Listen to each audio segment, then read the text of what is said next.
Welcome to Nasdaq Trade Talks. I'm Jill Malandrino, Global Markets Reporter at Nasdaq. Joining me at the MarketSite studio of Alex Morris, President and Chief Investment Officer at FM Acceleration.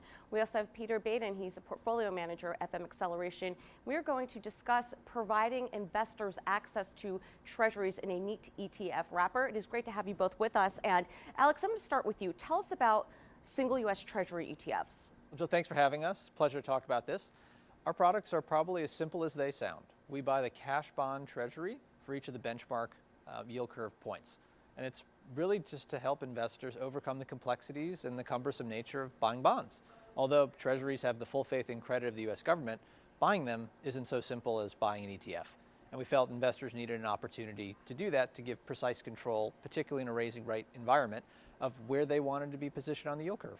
And Peter, what was the genesis behind this product?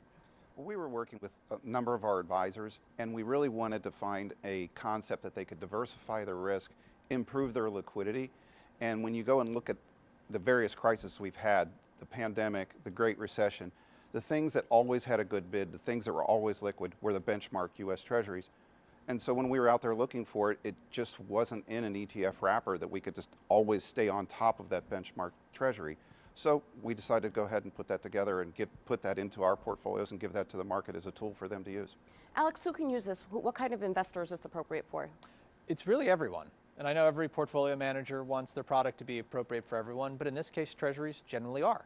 And we see institutional investors who are just happy to overcome the operational hurdles of rolling treasuries regularly, which is a relatively simple process, but still requires a lot of operational firepower to do, all the way through retail investors who can now directly trade in the treasury markets, whether it's buying a treasury because they want exposure to the on-the-run nature of what it might be, if they want to short the treasury because they want to bet against rising rates, or want to build a spread, which traditionally would have been very difficult to do, require margin options or a handful of much more sophisticated and highly levered investments. Right. One of the really interesting things that we found as we were putting this together is this creates a consistent maturity that you can add into your portfolio. So it doesn't get any shorter. Every month we're rolling the 2-year, every quarter we're rolling the 10-year.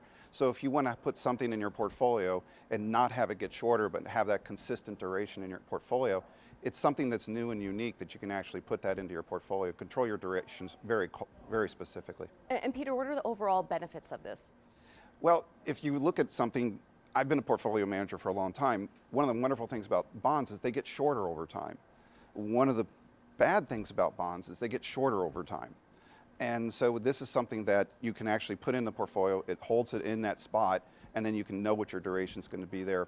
Then also you add in the liquidity that you have that, as we go through these times in the market and, these various cycles, this gives you something that, in those bad times that you wish you had the cash to turn around and buy something, or you don't want to hold cash, now you have something that you can put in your portfolio, affect your duration, and turn around and liquidate that and buy the assets that you want in the middle of March of 2020. And Alex, tell me about the monthly dividends. So treasuries generally pay out semi-annually. Given we roll before 6 months in almost all the products today, we have engineered through the ETF structure providing a monthly dividend, which is consistent with what other Treasury ETF issuers have done. Is a really attractive feature, particularly for advisors or investors who want a more regular income stream. All right, Alex, Peter, we appreciate the insight. Thanks for joining us on Trade Talks, and thanks for joining me. I'm Jill Malandrino, Global Markets Reporter at Nasdaq.